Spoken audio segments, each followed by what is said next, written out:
Okay, so we will begin, and hello.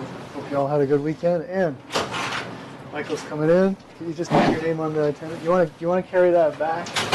So there's.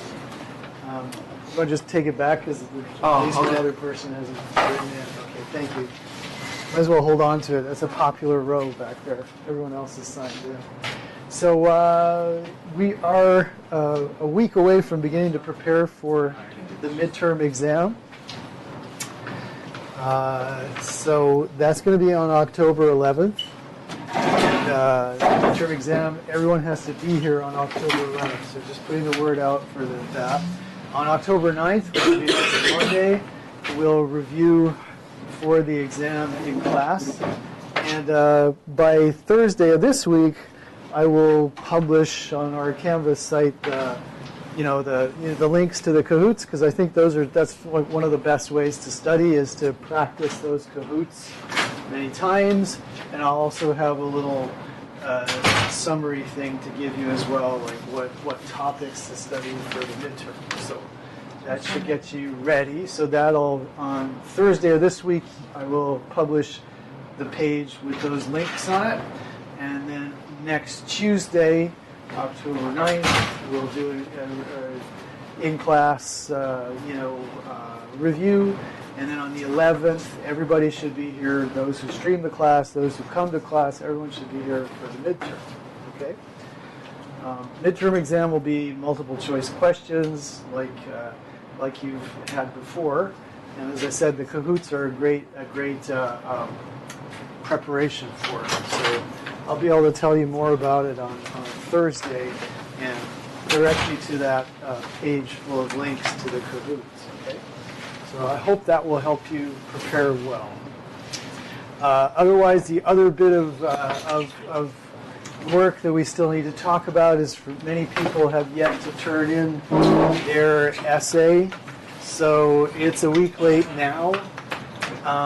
And remember, I give 2 weeks of sort of period where you can turn it in late for a little penalty. So you want to be thinking about, getting this done for the next week. Josiah, do you have a question? Yeah. You're talking about the essay of... The 4-pager on the 4 topics. Okay. This is the one that we're talking about here? Whoops, I didn't want to come up there. Research paper 1. Assignments. Research paper 1. This one, remember where you were choosing one of these 4 topics? I was just reading Gordon's, where he picked the last topic. So he was doing some comparisons between the prime time schedules in different decades. It was really interesting. And I believe Chow did the first one, and Williams done the second one. So are there any questions about this assignment? So folks still wanting to turn it in. So remember, it's got 100 points out of 500 attached to it. So you want to try to get it in, especially before midterm gets to be difficult. Midterm things, we got less time. Let's put it that way. Okay, so any questions? Okay. Let me. I just wanted on that topic, and we got time today. I just wanted to.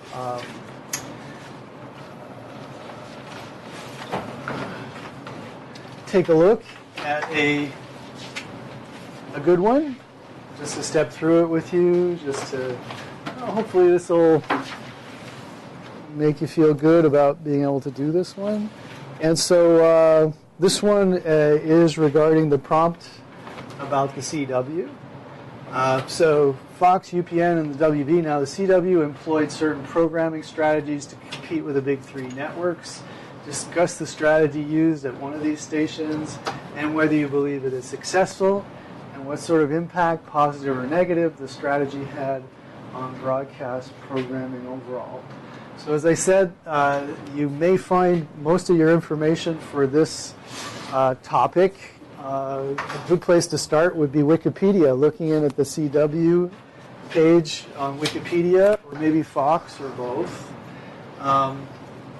But I just wanted to step you through, a good example, and I don't know why this happens to me. Why is this happening to me? I want to move over to the document thing, and it's like, hello, do it for me. If I click down here, there we go. Yeah, so, and let's full screen it. So I wanted to look through this with you just to give you a sense of what I'm looking for, and hopefully to make you feel, okay, this is this is doable. This is doable. It doesn't have to be super involved, but this is an excellent example. This definitely got an A, so I'm showing you very good work here. And what am I looking for? Well, there's a checklist for each of these assignments. There's I won't flip back to get there, but there's a checklist that says, do you have a good introduction? Do you state what it is that you want to do in your introduction? So here, first of all, the student has, reproduced the prompt saying, okay, this is the question I'm working on, because sometimes I may not easily understand which of the 4 prompts you picked. So there that is, copy paste. That's already part of your first page done, right? Then the introduction. So what I'm really looking for in an introduction is just finally for you to introduce the topic and sort of state, well, what are you finally going to demonstrate to me in this essay? What are you going to talk about? So in this case, we're looking for a thesis statement, which comes in here. Finally, it boils down to CW is the best television network program because of the content or the type of TV shows that they provide. And my suggestion to the student, although this was an excellent paper, I always have something I got to say. So I said, please make your argument about strategy. So remember, up in the prompt it says, discuss the strategy used at one of these stations, either Fox or the CW.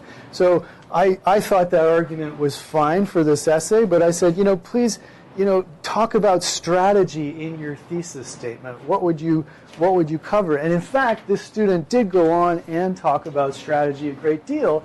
It just didn't make it into the thesis statement. So, maybe to make this perfect, I would have said, okay, revise that thesis statement when you get to the end. Have you guys ever had the experience of writing an essay and then figuring out at the end of the essay what it was you wanted to say?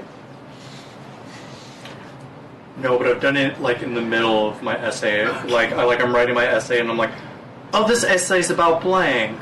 Right. And I didn't even realize what was going on in it. Okay, that is often my experience too, William. Eventually I figure it out, and this is a very common thing. So don't feel held up if you don't quite know what it is you want to say when you start. Part of writing an essay is maybe completely figuring it out as you go along, but usually you have a hunch, and as you actually write, then you feel like, oh, okay, this is the strongest thing I've got to say here. This is going to be my focus. So what I often do is when I finish, I go back and I look in the introduction and I say, what was going to be my thesis? And then I can tweak my thesis to say exactly what it is that I feel was the most important thing I said. So lesson number 1, don't feel intimidated by having to, figure out what you want to say before you've said it. You can always come back and fix that once you've been through it and said what you want to say. And lesson number 2 is we often kind of figure it out as we write what it is we want to say, and that's perfectly normal, perfectly normal. So the important thing is just to jump in and get writing, and read that prompt really carefully so that as you start writing, you're not writing about anything, you're writing about what it is the prompt asks you. And then you can really use the writing to figure out what you want to say. So in this case, I even underlined it up here on the student copy, discuss the strategy used, So read that prompt carefully and then just start. And sooner or later you can pull it back into, shape for what you want to do. So another thing that I asked, for then is once you're through with the introduction, then in the rest of your essay, you start exploring the kinds of things that were asked for in the prompts. So in this case, the student identifies one of the programming strategies that we actually talked about in class, right? Head-to-head programming. And that's really great. That's rewarding for a teacher because you see, oh, student understood that concept, found a good way of using it, and the prompt was, okay, what strategy was there? So now there's no reason why if you're writing about this topic, you couldn't actually say, oh yeah, I want to use that strategy too. That's okay. And just going through then, demonstrating more about the writing of this essay. At a certain point, you're going to be quoting other sources. And in this case, the student found a real good quote regarding the CW's choice of content. CW tends to try to appeal to a younger target audience, and it's a good quote here talking about what the CW can expect to pull in terms of audience from bringing Supergirl onto the CW, which I think it was supposed to originate on CBS, but finally wound up on the CW. I'm not sure about that. However, a good quote there, and of course it is followed up in the bibliography. I don't want to belabor too much of this. A real find for me, one of the more interesting things that I hadn't thought about in terms of this topic, is the student also covers the relationship between the CW and Netflix, which I think is also an interesting, very interesting thing to be talking about right now, in that the CW licenses all of its content to Netflix, and so that works well for them. They make more money doing that. So as a broadcast network, they show the shows, but they also license them to Netflix. And honestly, I hadn't thought of how important that was, but when I read the essay, I thought, damn, that is really important. That is so much of what's going on right now in broadcasting. Coming through, just looking at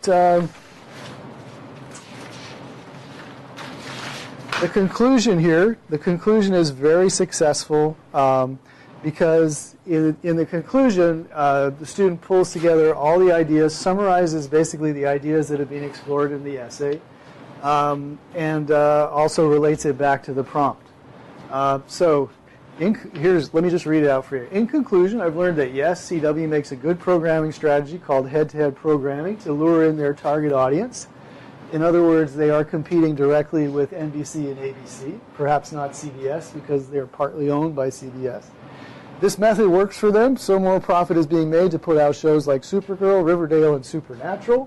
So that's really relevant because the student has talked about how that particular content appeals to a younger audience. CW is making profit not only on TV but online too, also partnered with Netflix to increase the large inclusive audience of younger people. Excellent point. That's, CW provides the genres science fiction, teen drama, romantic comedy to reach their target audience, young, right? And it also mentions scheduling, that they show their prime time is between 8 and 10 p.m. It's good for younger people who are to watch, and also, not mentioned here, but you could explore what the other networks do in relation to prime time, because they don't do the same thing that CW does. They're a little bit different. So I don't want to steal anyone's thunder by looking over a real good essay like this. There's plenty to be said about the CW that hasn't been said in that essay. But I did want to say that's a great example of a successful student essay. It's on point, it's focused, and it says interesting things. Okay. So any questions about that? Just stepping through that. No, I'm not surprised. There are no questions. But it was real good. So if you have yet to turn it in, try in the next week to make a start, turn it in. As I say, you don't have to know exactly what the thesis is in advance of writing, but rather you have to understand fully the prompt, and the prompt will get you thinking in the right direction, and then start writing, start using your textbook or other resources for information, and put those in your bibliography, and it should work out fine. Okay, so please get this done before we get into the crazy midterm period when everyone starts, going nuts. And my office, ArtX 170. I'm there from 11 till 12, Tuesday and Thursday. If that doesn't work for you, email me and we can set up a time maybe where we can, I don't know, Skype or something like that, or if after or before class, you can come in a little before class. I'd be happy to talk to you about this one-on-one, okay? And for those who need to stream, maybe Skyping or something is a possibility, or Zooming or whatever is good for you. We could look at it. All right. So, please, take a shot at it. I think it'll work out well. All right, today's topic, we're looking at specifically at mobility. And, of course, right now, we understand that is the the big changer in terms of technology is our smartphone, which is something that we quite well understand is causing convergence to happen through everything being localized in your phone. So you get your audio, you get your video, you get text, you get phone messages, everything that we understand. But if I'd said, which of the old technologies would you most associate with mobility prior to the smartphone? Which one would have benefited the most from people being able to carry it around instead of being stuck at home? Well, let me narrow this down to a simple choice. You can say either television or radio. Which one do you think benefited more from mobility? Radio. Radio, absolutely, right? Transistors, when transistors were invented, radios no longer had to have tubes, and so you got these tiny little transistor radios, and people would be taking them to baseball games and plugging in to hear play-by-play while they watched the baseball game, and of course it was in your car. And when radio lost all of its programming to television and became, a music delivery service, the fact that it could go in your car was very, very helpful to radio. And in fact, it still is, right? I think we're only now, if you buy a new car, it probably has a Bluetooth linkage to make it easy enough for you to connect your smartphone to it. And that may well really, take away even more of the mobile audience that radio used to have. But, yeah, radio was the medium that really benefited from mobility. The idea that one could have video programming and carry it around in your pocket was even more outlandish. But things have changed for sure. So the phone as a one-to-one communication device, as we know, came up in the 1800s, and we're not really interested in one-to-one communication, but cell phones became commercially available in the 1980s. If you see any movies from the 80s, with stockbrokers driving around with cell phones, it's I think Wall Street, there's a bunch of them. Maybe you'll see, the cell phone about this size. Basically, they pick it up, and it's like picking up a large brick or something. So those were the phones of the day with a pretty primitive technology by today's standards. And we can look at that in a second. But, something that we don't really think of that much that was an evolutionary link between the old school brick-like telephone and the smart function-enabled phone that we have now was the PDA, the Personal Digital Assistant. Have you ever seen any lying around in your parents' boxes in the garage or something? Probably not. I think I had a couple, but long since went over to e-waste. But the first of these, and it's very interesting to look at this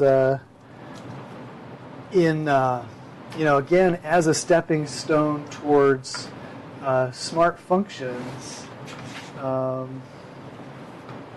was the Newton by Apple. And so this is an interesting.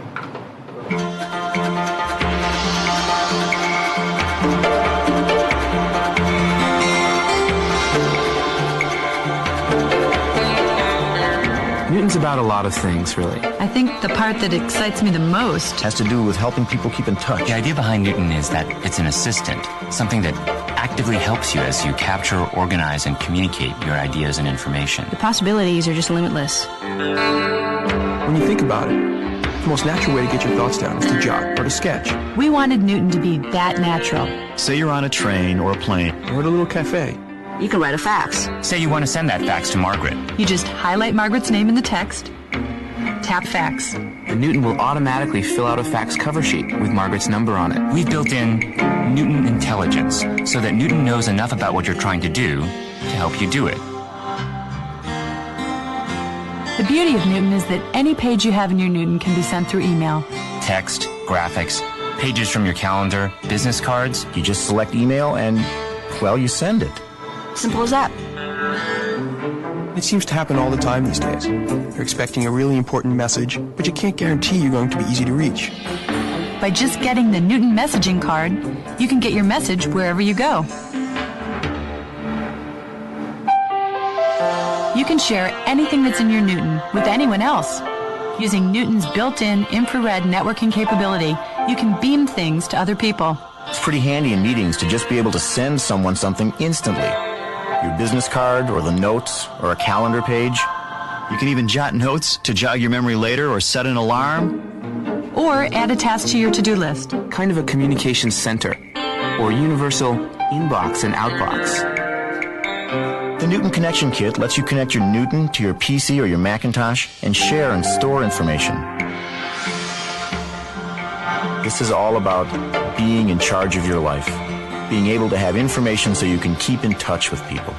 It's going to help you keep track of your time and your contacts, but it's going to do it in a way that's not intrusive to your lifestyle.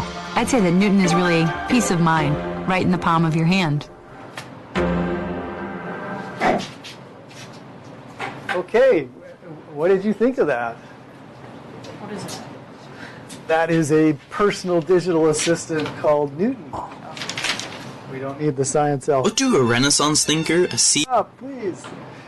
Newton was an important person in science as well. So, thoughts about that?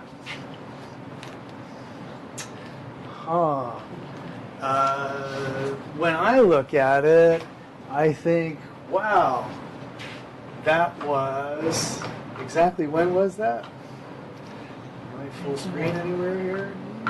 That was, let's say, 1993. So that's 25 years ago. So, what kinds of functions were they dreaming about having available 25 years ago? What did that thing do? Communication, right? Emails, right? Well, there was no email at that time that people were actually using, right? But yeah, communications, right? And the ability to store your materials and organize your stuff. And How do you fit that? calendars, too, right? How Yeah. does that fit in your pocket? It didn't quite fit in your pocket, right? Unless you had like a huge pocket. So portability was a bit of a challenge back then, yeah. But look at that, pre-Bluetooth, so that you could exchange something, you could exchange a file, but it had to be infrared.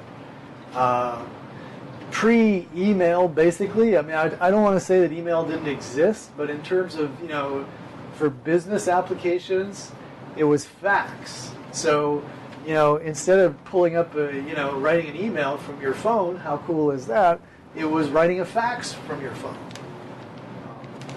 So when I look at that, I feel like I'm in one of those science fiction stories, where the world, basically the world branched in the mid-90s, and the science fiction story is what if we never got, for instance, wireless communications, and instead you had to swap files by infrared, or you had to, send a fax instead of an email. So it does seem a little to me like a kind of an alternative reality. But to get out of the fantastical and into the practical, you should remember that the first personal digital assistant was Apple's. It was the Apple Newton in the mid-90s. And I think, just concretely, it demonstrates the visionary aspect of that company that 25 years before the smartphone, don't call it a revolution, but evolution, 25 years before the smartphone evolution, so many of the functions that we, use and prize in our phones were there in the Newton. They just didn't really work that well.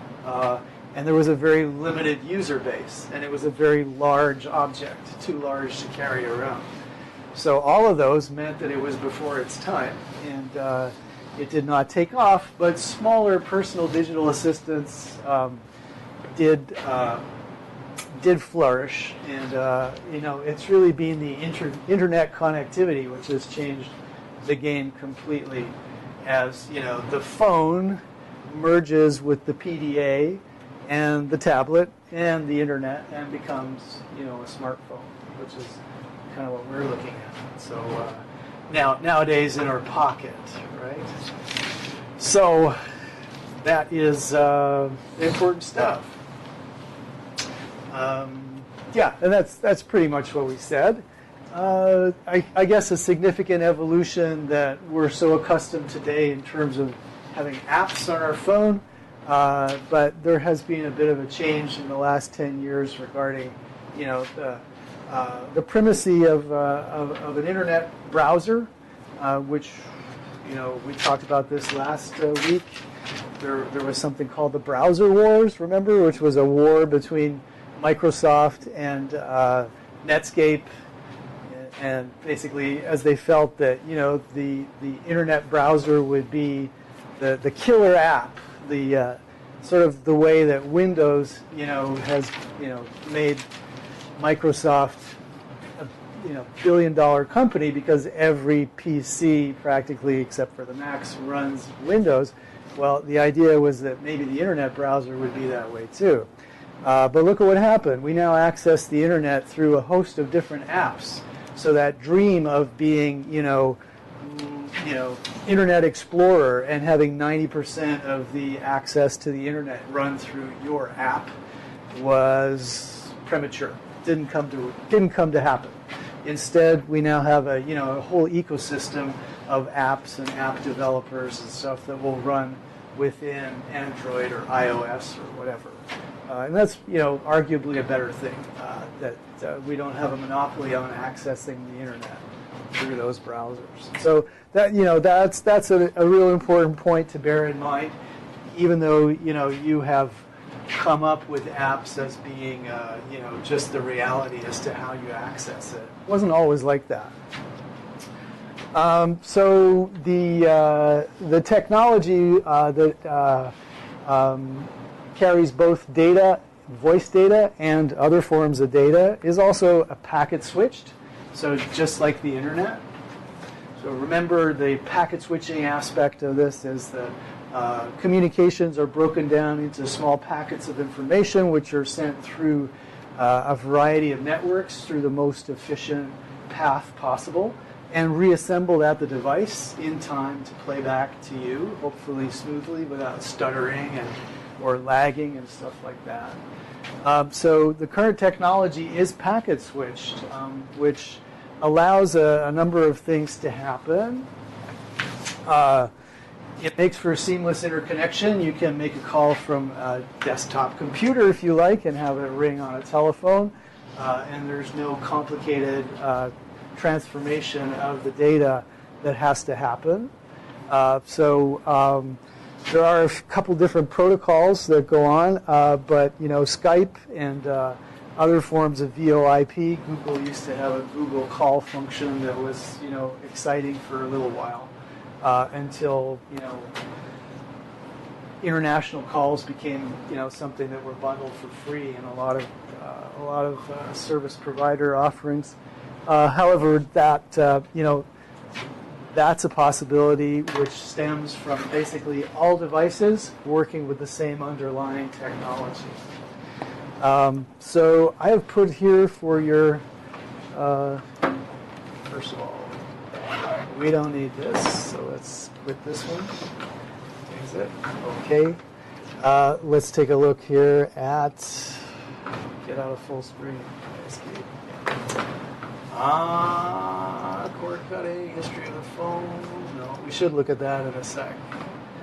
In fact, let's first look at a video and then look at the history of the phone. The video is pretty short, but it's a good one.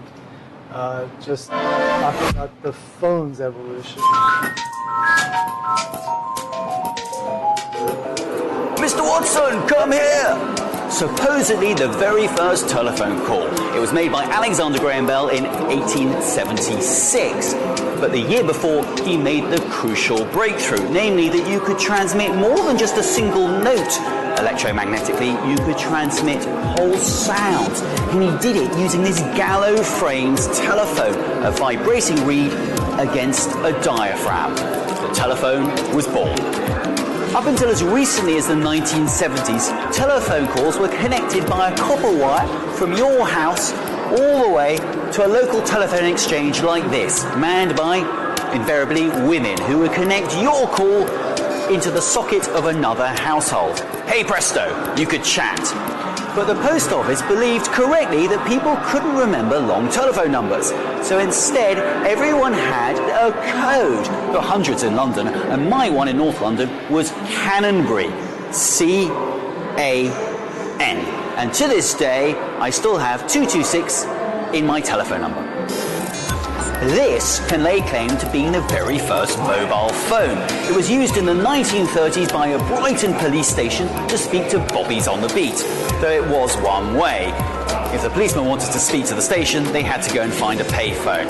But hey, it was a start, and it led to this beauty, which is Britain's very first mobile phone, not using radio waves, using an analog cellular network. And it was launched in 1985. Maggie Thatcher liberalised the telephone market in the 1980s, and that allowed for the first time competition. And on the 1st of January 1985, Vodafone made the first call. I particularly love this 1986 XL model, designed for the first time to fit into a shirt pocket. Don't laugh, it's not much bigger than an iPhone 6. The story ends, for now at least, with the smartphone, little mini computers in your pocket. And to make a telephone call, you use a digital network. Though ironically, not many people use these things to speak to one another. They mostly use them to send messages, search for information, or watch little videos, like this one.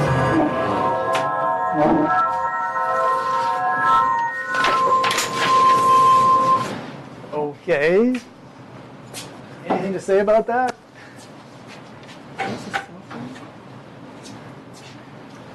Those early devices were pretty huge.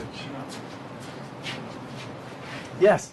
I think it's interesting that phones started off really massive and then got really, really small, and now they're just getting way bigger again. Oh, good point. Yeah, yeah. But it's mostly the display that's driving the size of it, just because it's just too small, right? Interesting. Yeah, looking at those new things that are coming out. And so, as I said, this is a very deep resource that may, it's 41 pages long, good Lord. However, for those of you who are fascinated with what's 2G, what's 3G, what's 4G, what's 5G, the G's specify different generations of cell technology, and this is the document that will tell you in a great deal of detail just that history. Now, the details are, of course, interesting, but not vital to us in terms of what we need to know for exams and stuff like this. But basically, one big change of technology that's so important to getting us to where cellular telephony and data services are a reality happens somewhere in here with the 2G services.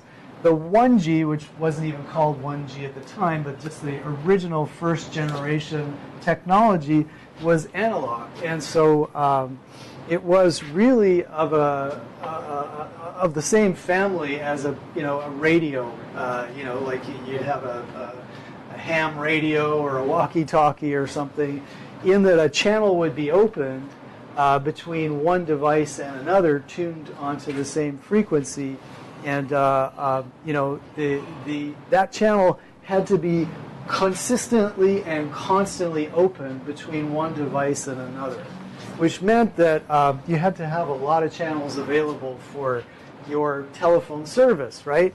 And that wasn't going to work when we scale it out to literally having millions of people in one place who want to all use the cell phone at once. And so it's absolutely important that the shift to digital happens, which brings about the shift to packet switching with the CDMA system, which was what Verizon was based on originally. It still is. You have two big alternatives there. But the importance of the digital packet switched version of this is that, let's say I'm making a call and I'm talking, and I stop talking for a second or something. In first generation, that silence still has to be encoded and sent over the network. But when you get into a packet switched digital situation, basically silences can be dropped. The system only needs to ship packets when there's actually some data to ship. And also you can cram all those packets together. If 1,000 people are talking at once on their phone and 500 of them fall silent in any given instance, you don't need to send that data. Those packets don't get sent. But you can fill in and send other packets with people talking through the same network at that particular moment. So you can see how that becomes a way to really pack the data in much more efficiently. You're dropping useless, uncommunicative moments of conversations, and you are packing everything into a continuous stream down those channels, and then they get picked apart again at another point in the network and sent to the correct phone, to receive that. And so you can see how it's just so much more efficient than the original kind of dedicated channel analog system. And so once you get into those packets switching, that's the big transition. After that, what you're looking at is better speed, so more efficient use of packing the packets and compressing the data, and transmission protocols which can send more data, and that all involves a bunch of different things: technology, but also regulation, as the government makes available different frequencies for cellular data services and stuff like that. And I believe they have their eyes on the FM band, for instance. It's like, wow, that's pretty inefficient. If they get their hands on that, which eventually they will, they can convert it over and use those radio frequencies for personal data systems and stuff, which are just far, far more efficient in what they do. So eventually that will be the end of terrestrial radio and such. So as you move up beyond 3G, 4G, 5G, as you can see, mostly what's happening, it gets faster, less drops. The communication between one cell tower and another, the handoff of the signal is better. Things like that they've been working on. Chow, did you have a question? What does G actually stand for? G stands for generation. Right? And so, whatever falls under 4G or 5G actually turns out to be a whole bundle of technologies, of which I couldn't even tell you what each of them is. I'm far from an expert on any of this, but that's what the G's refer to. And so that's as deep as we need to go into that. But if you are interested in the full story of all of that, that's an excellent kind of graphically laid out document. So So we've established that current cell phone systems are packet switched just like the internet. So they look at your voice call as just another bunch of packets, just like your email and your video that's being sent to you. It's all just broken down into packets, and it's all, you know, tagged and tracked by the system and reassembled at your phone. But that's basically how it works. So all of that can get put together currently. So looking at how you know, this form of technology has impacted our you know, basic entertainment and information functions in the audio and video realm, you know, what we're looking at is this has transformed radio with its kind of local terrestrial focus to, you know, a either national or even international environment for sharing audio or video. So there are less geographic limitations around the circulation or distribution of that type of programming. And of course, people really appreciate the ability to make playlists and have that, you know, gigantic back catalog of music. The illusion is that just about anything that you want is available there. So that's pretty interesting. And you know, directly affected by this would be XM, Sirius XM satellite radio, which, you know, is national in scope, and so for a while its selling point was kind of like, yeah, you could drive across the country and get the same, you know, the same program uninterrupted from one coast to another if you wanted.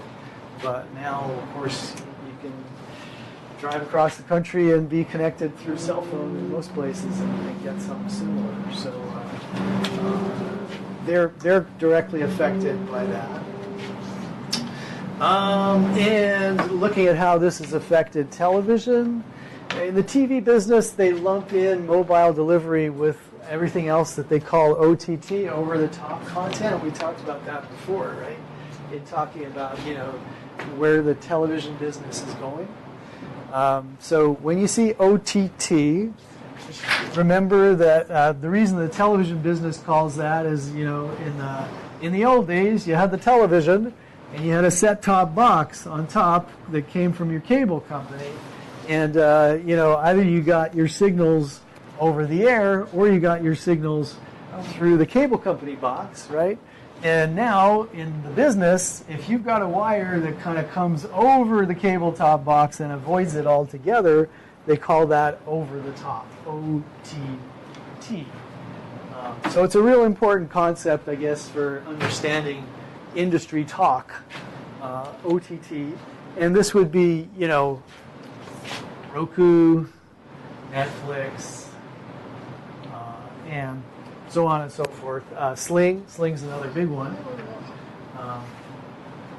which made its, you know, it brands itself as a kind of place-shifting technology, but it's also, it you know, curates a bunch of channels and makes those available to you. So all of them, they, you know, they're delivering content, sometimes the same content, sometimes different content over the internet. So they bypass the, you know, the cable companies altogether, which of course is of great importance to the cable companies.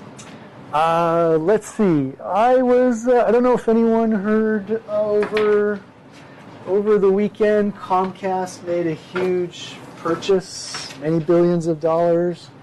Comcast purchase. What did they buy? Because I'm having a real hard. Yeah, they bought Sky TV. They bid $31 billion for Sky TV. Well, it's a bid, right? I shouldn't tell you they bought it. But they bid $31 billion for a European television system, satellite television system. So that's a lot of money, obviously, even for Comcast, which has a lot of money. And the background of this offer is that for years, News Corp, Fox, has been trying to, you know, because they're an international. News Corp is the international company owned by Rupert Murdoch and his family and investors that owns the Fox television network here in the USA, and 21st Century Fox Studios, which was bought by Disney because Disney wants the whole back catalog of Fox content to stream in their new streaming services. They need more than what they just have. They're trying to compete with Netflix. So Comcast made a bid for 21st Century at the same time, which brought the price up significantly to Disney. I guess they weren't happy about that or whatever. Meanwhile, News Corp had been trying to buy Sky, the European satellite delivery, for a long time, and they hadn't quite managed it. There was a lot of resistance. And so it looks like, in this weird strategy of business, gigantic corporations attacking each other, Disney has to pay more for 21st Century Fox. Comcast fails in its bid to get that, so Comcast turns around and buys Sky, which is what the Murdochs actually wanted to buy. Comcast says, well, we bought this because we're competing in a global environment now. In other words, Comcast is a US-based cable provider and internet service provider. But look, everyone's competing against Netflix right now, which is global, right? It's got subscribers all over the world.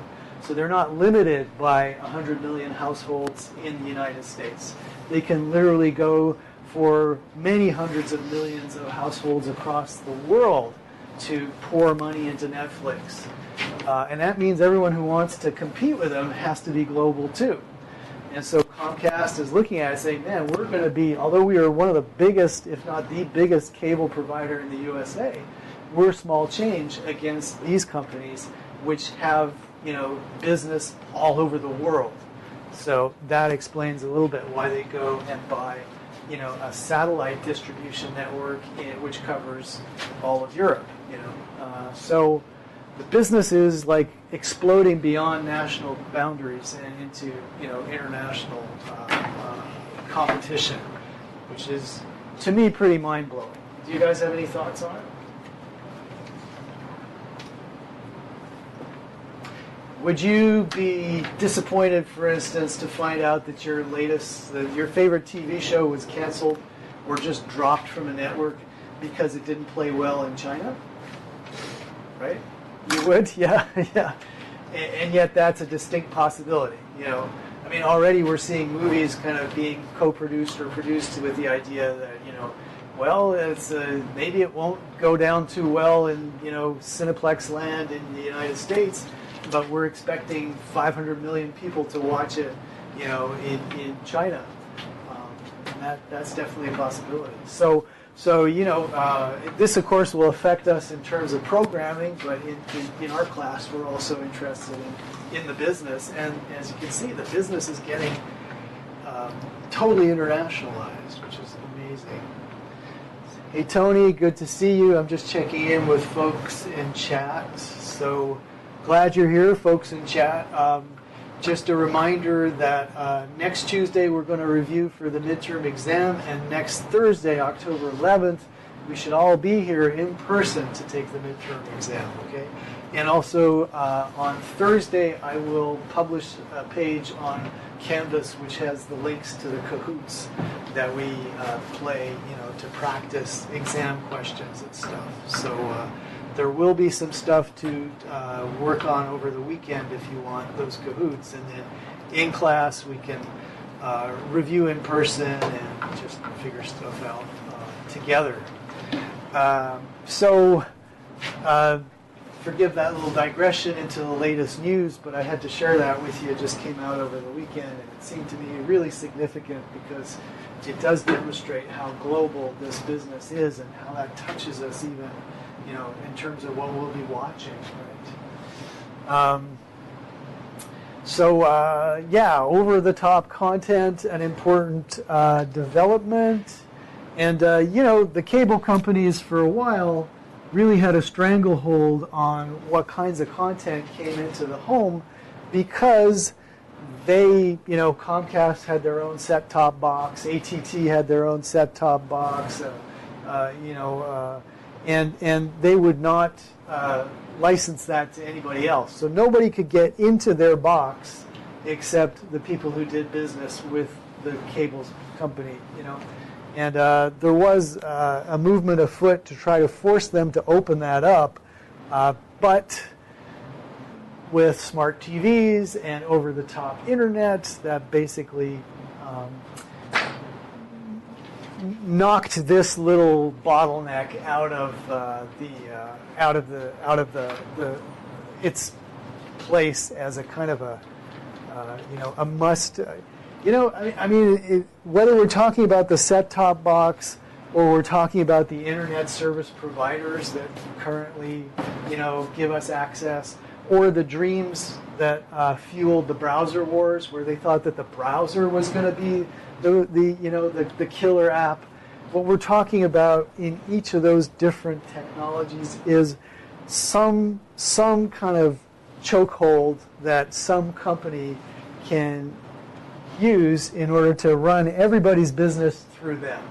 And these keep getting blown up by new technology, which is pretty interesting.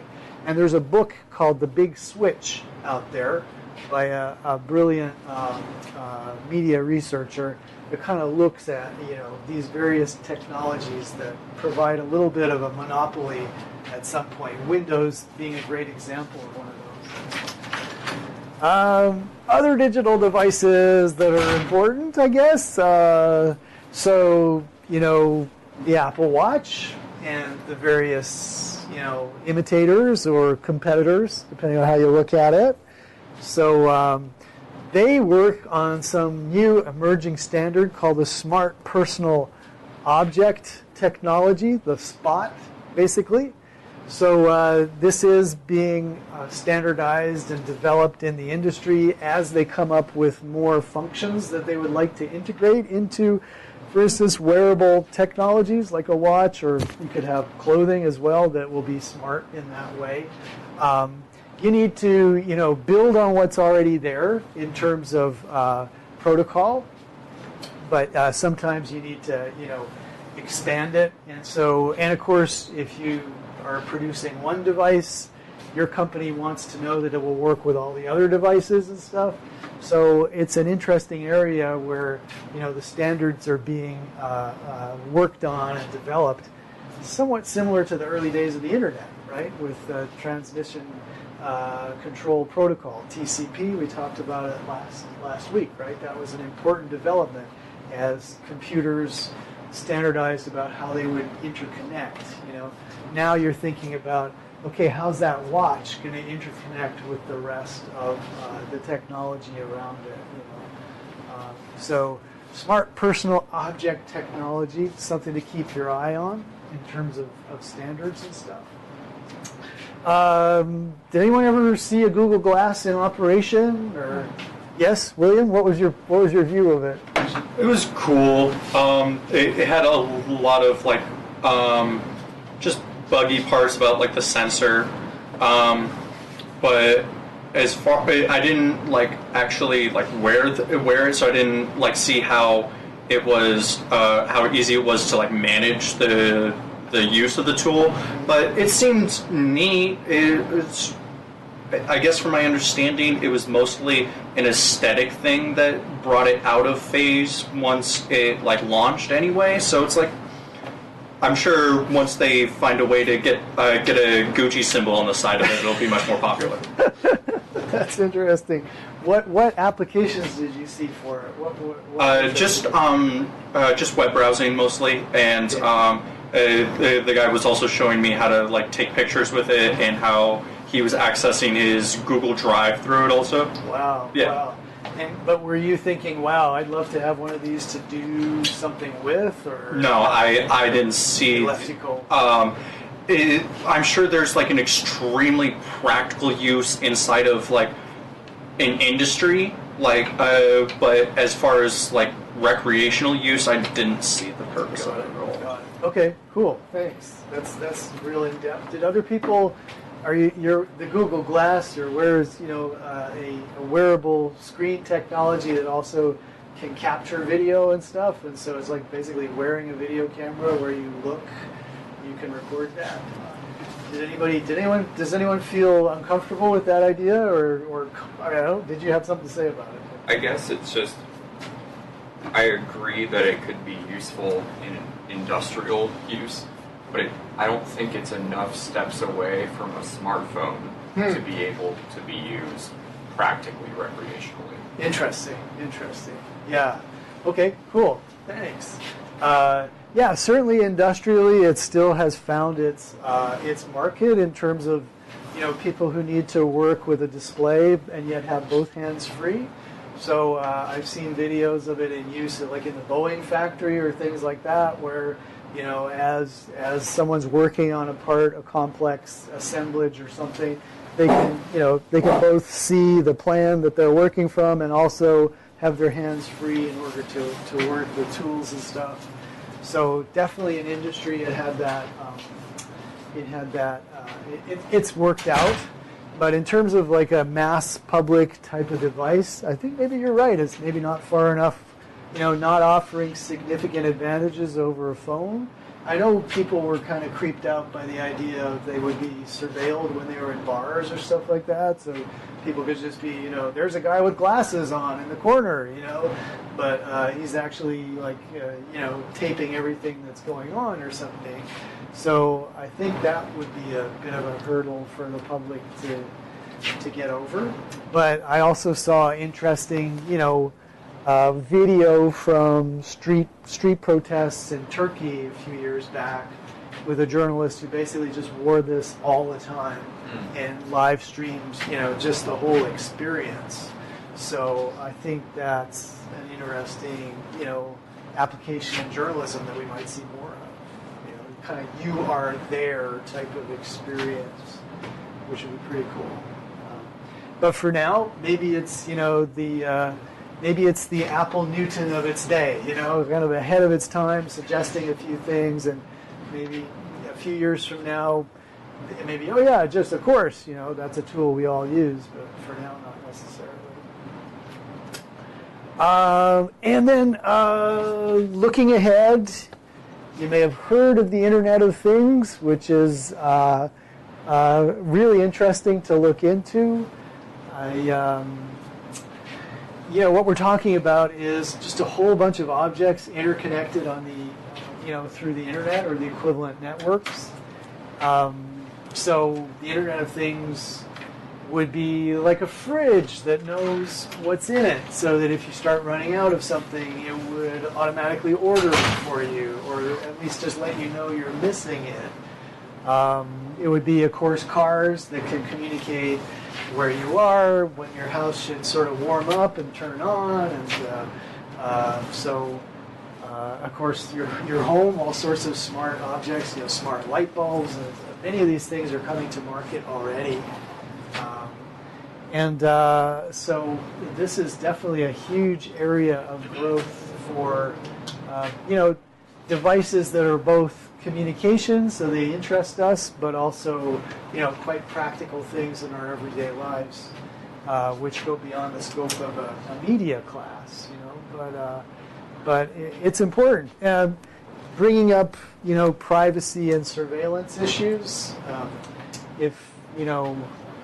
If someone finds a way into all these interconnected devices that know where you are, what you're doing, what you eat, there's just the potential for so much information about you.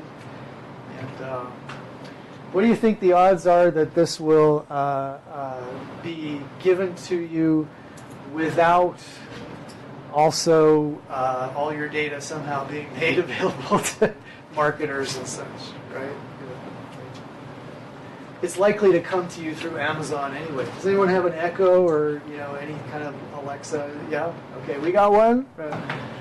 So what's your experience with that? Well, one time it started laughing in the middle of the night. That's interesting. Which was the scariest thing that's ever happened to me. Did it decide to play back a video with a laugh track or something on it? Do you remember? There was this apparently weird glitch in the Echo software where a bunch of Echoes just started laughing. Interesting. You can find videos of it, but I remember like 3 a.m. on a Sunday night, it started doing this strange computerized robot laugh. Wow, incredible. William was nodding. Did you hear about it, William? Yeah, that was a pretty common glitch that I heard about. And then like talking back to your television and stuff. Like, there was a lot of talking back to Siri.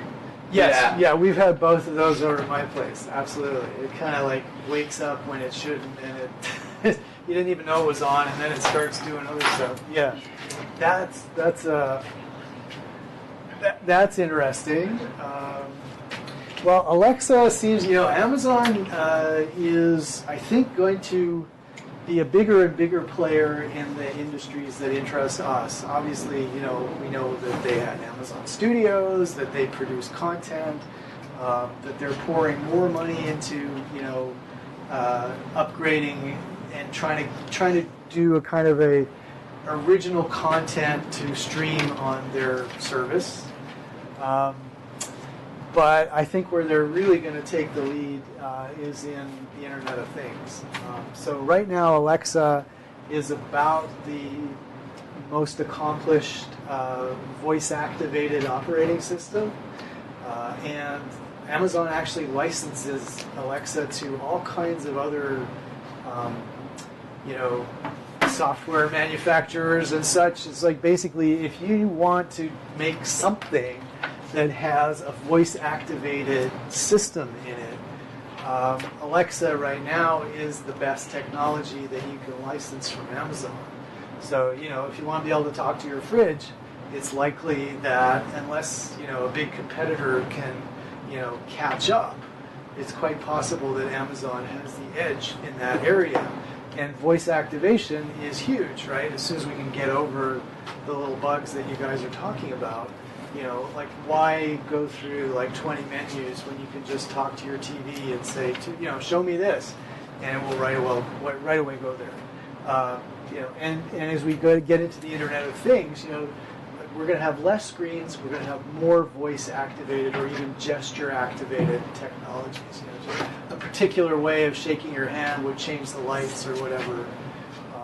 And so we can look forward to those kinds of interfaces, those kind of developments, and Amazon is at the forefront of it. And then to come back to this idea of, will they give it to us without selling our data at the same time? I mean, Amazon doesn't even have to sell our data, right? It's one company that can both monitor us through Alexa or whatever, and can also, therefore, add that to their profile that they know of us as to what we buy, what we're interested in, and of course, the same thing for they're in a great position to correlate our lifestyle that they can, figure out based on what we buy and where we're buying from and all those things they know about us. They can also group us into, content, media content purchasers. So it's like basically they know I'm 50, they know I've got kids, they know what car I've got because I buy, gadgets for the car or whatever. So then they can also compare me to everyone and what Prime videos we watch and so on and so forth. And so they can both pitch stuff to us that way and also, sell that to third parties who want to, make sure that my web pages have just the right gadgets on it and stuff. So this is the new future. What do you guys think about that? Or is it too vast a question really to grapple with? I guess it comes down to this line here, privacy and surveillance. Do you feel that the benefits that type of technology offers, is it worth whatever trade-offs in privacy that we have?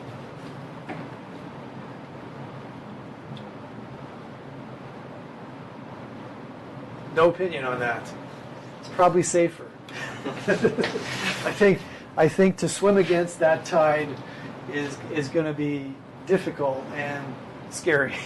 I guess, not that they're going to come and do anything to us, but I just think if you want to participate in the modern life, you're going to be giving up a lot of privacy that, that the mass media used to give us the the personal media probably is going to extract a lot more data about us than is even imaginable. Woof. Well, there we go. Corporate changes. So, all of these companies are basically converging in many ways. It all depends on what company we're really talking about. But, just in the example that we discussed today, where an American cable company pays, more than its market capitalization to buy a European satellite system. I mean, I guess they're still in the same, delivery of programming and data services business, but it is kind of international, and there's a lot of consolidation. Sky would have been its own corporation. Now it's going to be one of a dwindling few corporate players. Amazon is definitely going to be in that group, as is Apple, as is Comcast, AT&T for sure. As to whether the networks are going to be of any size, I don't think so. I think they're just going to be brands within these giant consolidated businesses. So looking ahead to that, I guess, or not. It depends on where you are. Oh my God. Well, for some of the sci-fi stuff, let's save that for next class, I guess. And I do want to stay on this. So next class we can play the Kahoot for this week and start looking over other Kahoots. And let me just see where we're at with. Where am I? This you may find interesting if you're interested in cord cutting. But this is I just made this available to you. It was sort of hidden before because I didn't want you to get all distracted by it or stuff. But it's basically the phenomenon that we again the cable companies just are more and more irrelevant, basically, or in that there are other connections into your home, other screens that you're likely to consume content on, and so audiences are cutting the cable, and they may do business with Comcast primarily to get internet, and that's just a fact of the business. Oh, interesting. Ebu cannot stream and be in chat at the same time. That's a question for Jody, maybe. Okay, so let's see here. Yeah, next class we'll come back, finish up on the slides, do the Kahoots, start reviewing, and if you have any stories about your encounters with the Internet of Things, bear them in mind and please bring them in. But that's it. We'll finish a few minutes early today, I guess. I'm around if you need to discuss anything about that essay, right? So one more week, please get that in. I mean, it's late already, but in a week, the opportunity to do it evaporates.